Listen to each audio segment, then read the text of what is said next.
తర్వాత ఎక్కడికి వెళ్తాము ఏమైనా చెప్పగలరా? ఎవరు కూడా చెప్పలేదు. కానీ ఈ లోకంలో ప్రతి మానవుడు కూడా చనిపోయిన తర్వాత వెళ్ళాల్సిన ప్రదేశాలు రెండే ఉంటాయి. ఒకటి స్వర్గము, రెండవది నరకము.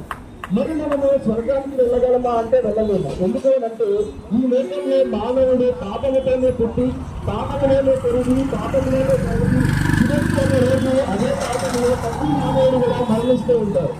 మరి ఆ విధంగా పాపంలోనే మరణించే మానవుడు మరి తిరిగి ఒకరు చనిపోయిన తర్వాత తన యొక్క ఆత్మను రక్షించుకొని స్వర్గానికి తీసుకొని వెళ్ళగలడా అంటే తీసుకొని వెళ్ళలేదు.